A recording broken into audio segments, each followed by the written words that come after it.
देखिए, हमें ये समझना है कि पाकिस्तान एक ऐसा मुल्क है जिसने बहुत कुछ एक साल में ऑपरेशन सिंदूर के बाद हासिल किया है।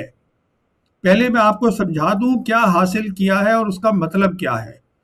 इस समय देखिए, अराक्ची जो है उन्होंने ओपनली बताया है, न्यू वर्ल्ड ऑर्डर के तहत जो दुनिया ने आज तक नहीं देखा है, वेस्ट एशिया में जितनी भी रीजनल प्रॉब्लम है उनका रीजनल सोल्यूशन होगा, बाहर की ताकतें वहां नहीं होंगी। और ये एमओयू में भी लिखा हुआ है अलग तरीके से। कहने का मतलब ये है कि अमेरिका को जाना है वेस्ट एशिया छोड़कर, और अराकची ये कोशिश कर रहे हैं अब, जो कि कामयाब हो रहे हैं, कि सारी जो रीजनल ताकतें हैं वेस्ट एशिया की, वो सब एक साथ मिलजुल के काम करें। अब एक ही ऐसी ताकत है जो वेस्ट एशिया की नहीं है, पर वो वेस्ट एशिया के साथ परमानेंटली जुड़ गई है, और वो है पाकिस्तान। कैसे जुड़ गई है? वेस्ट एशिया में जो बड़ी ताकतें हैं, एक तो क्वाड बन गया है। उस क्वाड के अंदर है टर्की, उसके अंदर है इजिप्ट, पाकिस्तान और सऊदी अरेबिया। चार बड़ी बड़ी कंट्री ये आपस में बात कर रही हैं। फिर जो ये एमओयू है, देखिए ईरान ने इस एमओयू का नाम दिया है इस्लामाबाद एमओयू, जो कि अमेरिका ने नहीं दिया है। अमेरिका ने उसको सिर्फ एमओयू बोला है। तो जहां तक एमओयू का ताल्लुक है, उसके अंदर कतर जुड़ गया है एज मीडिएटर, पाकिस्तान जुड़ गया है एज मीडिएटर, और ईरान और अमेरिका तो हैं ही उसके अंदर। तो अब ये जो डेलीगेशन वहां गया है, अब रिश्ते और बेहतर करने हैं ईरान को पाकिस्तान के साथ। पाकिस्तान का एक परमानेंट रोल है, सिक्योरिटी के रोल के ऊपर है, एक जियोपॉलिटिकल रोल है, एक मीडिएटर से बड़ा रोल है। मतलब वेस्ट एशिया में आप ये मान के चलिए, पाकिस्तान साउथ एशियन कंट्री है, पर वेस्ट एशिया में उसकी हर जगह जरूरत है। अब वो जो गए हैं, जो अराकची हैं और पेशिशकियन, जो अपनी बहुत बड़ी डेलीगेशन लेके पाकिस्तान गए हैं, अब वो बातचीत वहाँ हो रही है इकोनॉमिक इश्यूज पे, सिक्योरिटी इश्यूज पे, मिलिट्री इश्यूज पे, टेक्नोलॉजी के ऊपर। तो सब कुछ हो रहा है। देखिए, पाकिस्तान आज एक ऐसा मुल्क है मल्टीपोलर वर्ल्ड में, जहाँ तीन बड़ी ताकतें हैं, अमेरिका, चाइना और रशिया। उन तीनों के साथ उसके रिश्ते जो है बहुत अच्छे हैं, जो और किसी कंट्री के नहीं है। पाकिस्तान वो मुल्क है जो अमेरिका ने तय किया है, यूरोप ने तय किया है, रीजनल कंट्रीज वेस्ट एशिया की ने तय किया है कि उसने ऑपरेशन सिंदूर में अपनी कन्वेंशनल मिलिट्री कैपेबिलिटी अच्छी दिखाई।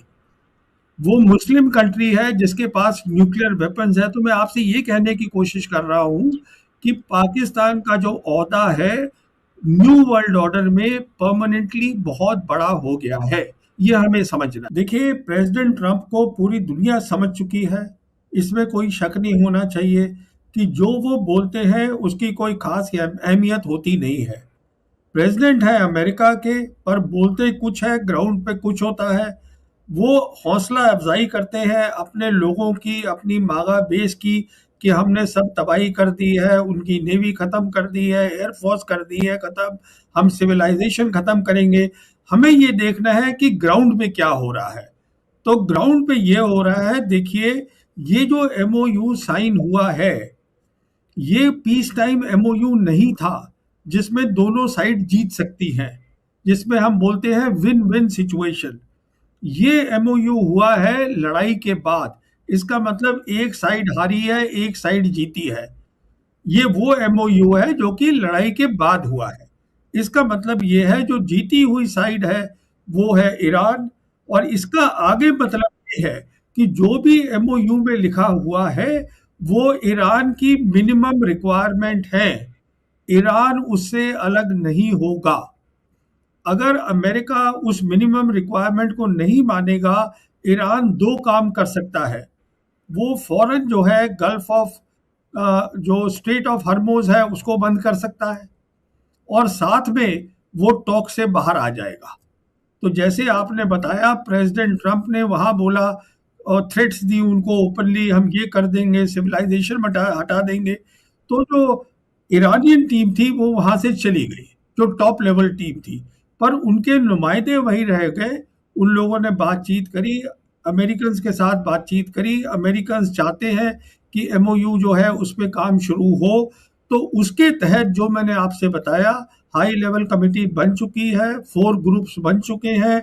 ईरान को जो है अमेरिका ने वेवर दे दिया है, आप अपना तेल, अपने पेट्रोकेमिकल्स अब आप बेचिएगा। और फिलहाल जो है वो स्ट्रेट ऑफ हॉर्मुज जो है वो खुला हुआ है, और वो पूरी स्ट्रेट ऑफ हॉर्मुज जो है वो ईरान की अथॉरिटी के अंडर है। और जो आईआरजीसी की नेवी है वो उसकी पूरी देख रेख कर रही है, उसकी मिलिट्री रिस्पॉन्सिबिलिटी है वहां पे। तो ये सारी सिचुएशन है।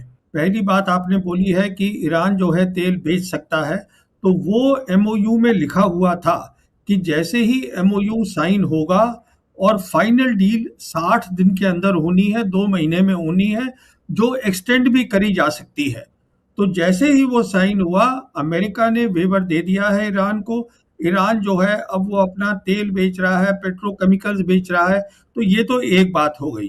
दूसरी बात है सैंक्शंस की। इसकी बहुत खबरें आ रही हैं कि सैंक्शन उठा है कि नहीं उठा है। देखिए, बहुत सारे फ्रोजन एसेट्स हैं, करीबन 150 बिलियन डॉलर्स के आसपास बता रहे हैं, जो कि ईरान के एसेट्स को अमेरिका ने और वेस्टर्न कंट्रीज ने फ्रीज करके रखा हुआ है ओवर द इयर्स। इसमें क्या है कि जो इशाक डार हैं, जो फॉरेन मिनिस्टर हैं पाकिस्तान के, जो बहुत ही इंपॉर्टेंट रोल प्ले कर रहा है पाकिस्तान, उन्होंने बताया है बिल्कुल साफ कि जो सैंक्शंस हैं, जो न्यूक्लियर टॉक्स हैं, और जो एमओयू को मॉनिटर करना है, ये तीनों चीज़ों पे अभी बातचीत होनी है। अभी इसमें बातचीत नहीं हुई है। और जहाँ तक सवाल है सैंक्शंस का, सैंक्शंस जैसे ही उठेंगे, जो उठने हैं, बात हो रही है ऑलरेडी कि पहली ट्रांच $6 बिलियन की मिलेगी, जो कि कतारी बैंक में ईरान के एसेट्स फ्रोजन पड़े हैं। अच्छा, उसके अंदर ऑलरेडी ट्रंप ने बयान देने शुरू कर दिए हैं कि उस पैसे से ईरान जो है वो हमारे से, हमारे फार्मर से सोयाबीन खरीदेगा, सामान खरीदेगा। ईरान ने भी बयान दे दिया है हम ऐसा कुछ नहीं करेंगे। ये तय करेगा ईरान, जब ईरान के फ्रोजन एसेट्स रिलीज होते हैं तो ईरान तय करेगा कि उसको कैसे हम इस्तेमाल करें। अमेरिका के दबाव में कोई काम नहीं होगा। अब मैं आपको एक लास्ट बात जो आपने शुरू में बोली, जो बहुत ही ज़रूरी बात है, वो ये है। देखिए, जो हुआ है वेस्ट एशिया में, एक बहुत बड़ी बात हो गई है। वो ताकत अमेरिका, जिसने वर्ल्ड वॉर, कोल्ड वॉर जीती, यूनिपोलर वर्ल्ड में रहे, एक अकेली ताकत रही पूरी दुनिया में, जो आज तक दुनिया के इतिहास में नहीं हुआ कि एक ताकत पूरी दुनिया पे राज करे। वो जो है वेस्ट एशिया में ईरान से हार गई है। ये एक बहुत बड़ी बात है, तो इसके बहुत बड़े मायने हैं। अच्छा, अभी बात आती है, दो अलग चीजें हैं।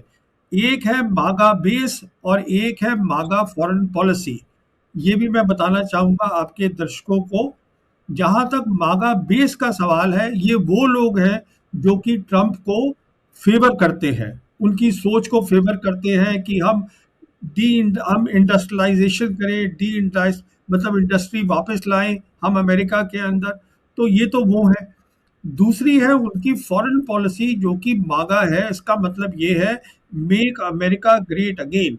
आज जो दुनिया मल्टीपोलर हो गई है, वो अपनी फॉरेन पॉलिसी के जरिए से उसको फिर से यूनिपोलर बनाने की सोच रहे थे कि फिर से अमेरिका एक अकेली ताकत बन जाए दुनिया के अंदर। तो वो सब कुछ अब नहीं होने वाला है, ये वेस्ट एशिया में जो लड़ाई हार गए हैं उसके कारण। पहले हमने देखा कि जो फॉरेन मिनिस्टर अराक्ची है और खालीबाफ हैं, जो उनके टॉप लीडर हैं, जो पार्लियामेंट स्पीकर भी हैं, ये दोनों गए थे ओमान। ओमान की टॉप लीडरशिप से मिले हैं।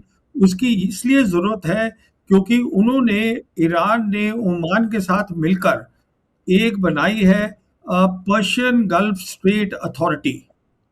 तो 60 दिन के बाद जब फाइनल डील साइन होती है, अगर होती है, तो उसके बाद जो है वहाँ पर एक तरीके की कोई फीस लगेगी। अब आप उसको टोल बोल लीजिए, आप उसको कोई और नाम दे दीजिए। वो ईरानियंस ये कह रहे हैं कि हम दोनों जो है मिलके इसको हम मॉनिटर करेंगे, जो भी यहाँ पे शिपिंग होती है। ये हमारा इंटरनल वाटरवे है जिसको हम अलाउ करेंगे as a international waterway under international law.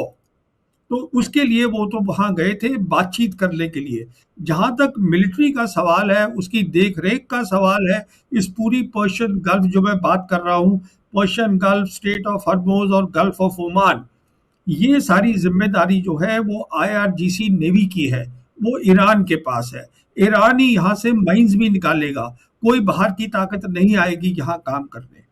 उसके बाद जैसे आपने ठीक बताया, पाकिस्तान में पहले गए थे उनके प्रेसिडेंट ईरान के, जो कि पेशिशकियन है, वो गए थे अपनी बहुत बड़ी डेलीगेशन लेकर। और उधर ओमान से अराकची, और खाली अराकची जो है वो इधर आ गए हैं पाकिस्तान में। देखिए, हमें ये समझना है कि पाकिस्तान एक ऐसा मुल्क है जिसने बहुत कुछ एक साल में ऑपरेशन सिंदूर के बाद हासिल किया है। पहले मैं आपको समझा दूं क्या हासिल किया है और उसका मतलब क्या है। इस समय देखिए, अराकी जो है उन्होंने ओपनली बताया है, न्यू वर्ल्ड ऑर्डर के तहत जो दुनिया ने आज तक नहीं देखा है, वेस्ट एशिया में जितनी भी रीजनल प्रॉब्लम है उनका रीजनल सोल्यूशन होगा, बाहर की ताकतें वहां नहीं होंगी। और ये एमओयू में भी लिखा हुआ है अलग तरीके से। कहने का मतलब ये है कि अमेरिका को जाना है वेस्ट एशिया छोड़कर, और अराकची ये कोशिश कर रहे हैं अब, जो कि कामयाब हो रहे हैं, कि सारी जो रीजनल ताकतें हैं वेस्ट एशिया की, वो सब एक साथ मिलजुल के काम करें। अब एक ही ऐसी ताकत है जो वेस्ट एशिया की नहीं है, पर वो वेस्ट एशिया के साथ परमानेंटली जुड़ गई है, और वो है पाकिस्तान। कैसे जुड़ गई है? वेस्ट एशिया में जो बड़ी ताकतें हैं, एक तो क्वाड बन गया है। उस क्वाड के अंदर है टर्की, उसके अंदर है इजिप्ट, पाकिस्तान और सऊदी अरेबिया। चार बड़ी बड़ी कंट्री ये आपस में बात कर रही हैं। फिर जो ये एमओयू है, देखिए ईरान ने इस एमओयू का नाम दिया है इस्लामाबाद एमओयू, जो कि अमेरिका ने नहीं दिया है। अमेरिका ने उसको सिर्फ एमओयू बोला है। तो जहां तक एमओयू का ताल्लुक है, उसके अंदर कतर जुड़ गया है एज मीडिएटर, पाकिस्तान जुड़ गया है एज मीडिएटर, और ईरान और अमेरिका तो हैं ही उसके अंदर। तो अब ये जो डेलीगेशन वहां गया है, अब रिश्ते और बेहतर करने हैं ईरान को पाकिस्तान के साथ। पाकिस्तान का एक परमानेंट रोल है, सिक्योरिटी के रोल के ऊपर है, एक जियोपॉलिटिकल रोल है, एक मीडिएटर से बड़ा रोल है। मतलब वेस्ट एशिया में आप ये मान के चलिए, पाकिस्तान साउथ एशियन कंट्री है, पर वेस्ट एशिया में उसकी हर जगह जरूरत है।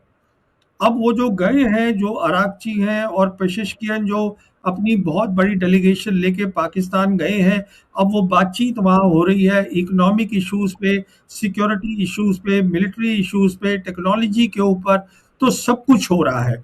देखिए, पाकिस्तान आज एक ऐसा मुल्क है मल्टीपोलर वर्ल्ड में, जहाँ तीन बड़ी ताकतें हैं, अमेरिका, चाइना और रशिया। उन तीनों के साथ उसके रिश्ते जो है बहुत अच्छे हैं, जो और किसी कंट्री के नहीं है।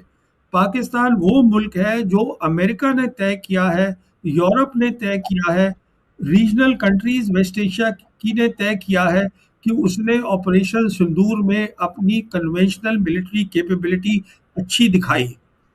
वो मुस्लिम कंट्री है जिसके पास न्यूक्लियर वेपन्स है। तो मैं आपसे ये कहने की कोशिश कर रहा हूँ कि पाकिस्तान का जो ओहदा है न्यू वर्ल्ड ऑर्डर में परमानेंटली बहुत बड़ा हो गया है, ये हमें समझना। देखिए, प्रेसिडेंट ट्रंप को पूरी दुनिया समझ चुकी है, इसमें कोई शक नहीं होना चाहिए कि जो वो बोलते हैं उसकी कोई खास अहमियत होती नहीं है।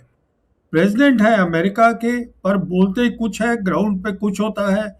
वो हौसला अफजाई करते हैं अपने लोगों की, अपनी मागा बेस की, कि हमने सब तबाही कर दी है, उनकी नेवी खत्म कर दी है, एयरफोर्स कर दी है खत्म, हम सिविलाइजेशन खत्म करेंगे। हमें ये देखना है कि ग्राउंड पे क्या हो रहा है।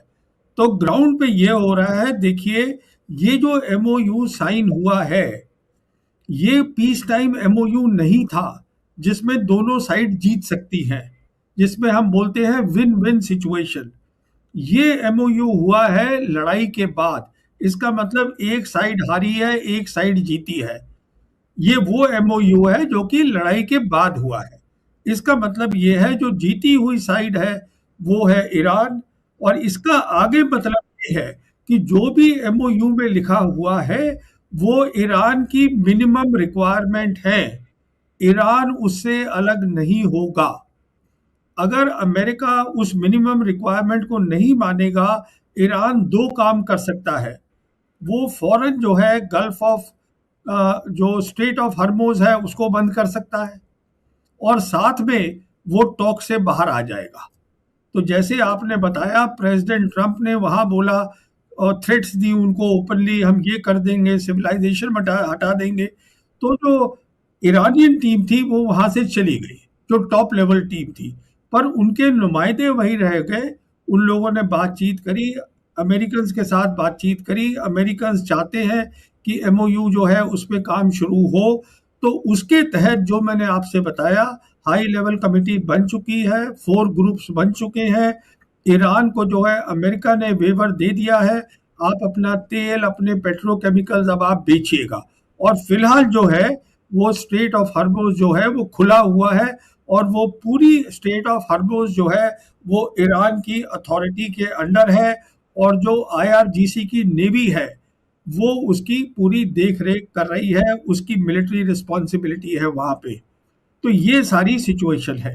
पहली बात आपने बोली है कि ईरान जो है तेल बेच सकता है, तो वो एमओयू में लिखा हुआ था कि जैसे ही एमओयू साइन होगा और फाइनल डील 60 दिन के अंदर होनी है, 2 महीने में होनी है, जो एक्सटेंड भी करी जा सकती है। तो जैसे ही वो साइन हुआ, अमेरिका ने वेवर दे दिया है ईरान को। ईरान जो है अब वो अपना तेल बेच रहा है, पेट्रोकेमिकल्स बेच रहा है। तो ये तो एक बात हो गई। दूसरी बात है सैंक्शंस की। इसकी बहुत खबरें आ रही हैं कि सैंक्शन उठा है कि नहीं उठा है। देखिए, बहुत सारे फ्रोजन एसेट्स हैं, करीबन 150 बिलियन डॉलर्स के आसपास बता रहे हैं, जो कि ईरान के एसेट्स को अमेरिका ने और वेस्टर्न कंट्रीज ने फ्रीज करके रखा हुआ है ओवर द इयर्स। इसमें क्या है कि जो इशाक डार हैं, जो फॉरेन मिनिस्टर हैं पाकिस्तान के, जो बहुत ही इंपॉर्टेंट रोल प्ले कर रहा है पाकिस्तान, उन्होंने बताया है बिल्कुल साफ कि जो सैंक्शंस हैं, जो न्यूक्लियर टॉक्स हैं, और जो एमओयू को मॉनिटर करना है, ये तीनों चीज़ों पे अभी बातचीत होनी है। अभी इसमें बातचीत नहीं हुई है। और जहाँ तक सवाल है सैंक्शंस का, सैंक्शंस जैसे ही उठेंगे, जो उठने हैं, बात हो रही है ऑलरेडी कि पहली ट्रांच $6 बिलियन की मिलेगी, जो कि कतारी बैंक में ईरान के एसेट्स फ्रोजन पड़े हैं। अच्छा, उसके अंदर ऑलरेडी ट्रंप ने बयान देने शुरू कर दिए हैं कि उस पैसे से ईरान जो है वो हमारे से, हमारे फार्मर से सोयाबीन खरीदेगा, सामान खरीदेगा। ईरान ने भी बयान दे दिया है हम ऐसा कुछ नहीं करेंगे। ये तय करेगा ईरान, जब ईरान के फ्रोजन एसेट्स रिलीज होते हैं तो ईरान तय करेगा कि उसको कैसे हम इस्तेमाल करें। अमेरिका के दबाव में कोई काम नहीं होगा। अब मैं आपको एक लास्ट बात जो आपने शुरू में बोली, जो बहुत ही ज़रूरी बात है, वो ये है, देखिए जो हुआ है वेस्ट एशिया में, एक बहुत बड़ी बात हो गई है। वो ताकत अमेरिका जिसने वर्ल्ड वॉर, कोल्ड वॉर जीती, यूनिपोलर वर्ल्ड में रहे, एक अकेली ताकत रही पूरी दुनिया में, जो आज तक दुनिया के इतिहास में नहीं हुआ कि एक ताकत पूरी दुनिया पे राज करे। वो जो है वेस्ट एशिया में ईरान से हार गई है। ये एक बहुत बड़ी बात है, तो इसके बहुत बड़े मायने हैं। अच्छा, अभी बात आती है, दो अलग चीज़ें हैं। एक है मागा बेस और एक है मागा फॉरेन पॉलिसी। ये भी मैं बताना चाहूँगा आपके दर्शकों को।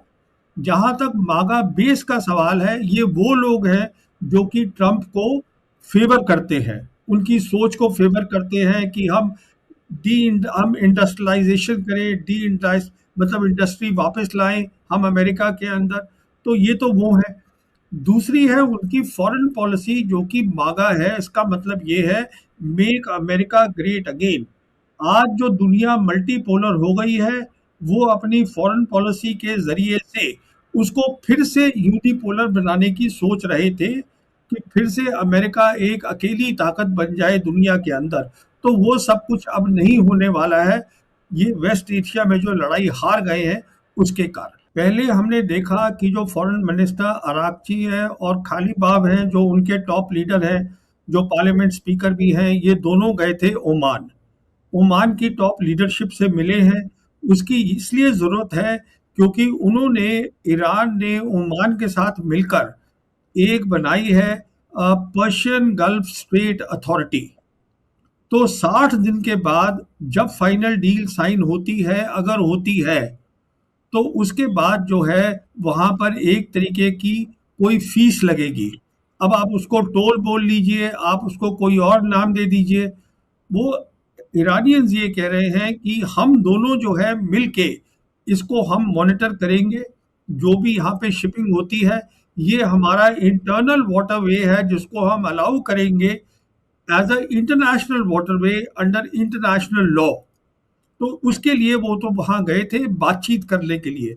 जहां तक मिलिट्री का सवाल है, उसकी देख रेख का सवाल है, इस पूरी पर्शियन गल्फ जो मैं बात कर रहा हूँ, पर्शियन गल्फ, स्टेट ऑफ हर्मोज और गल्फ ऑफ ओमान, ये सारी जिम्मेदारी जो है वो आईआरजीसी नेवी की है, वो ईरान के पास है। ईरान ही यहाँ से माइंस भी निकालेगा, कोई बाहर की ताकत नहीं आएगी यहाँ काम करने।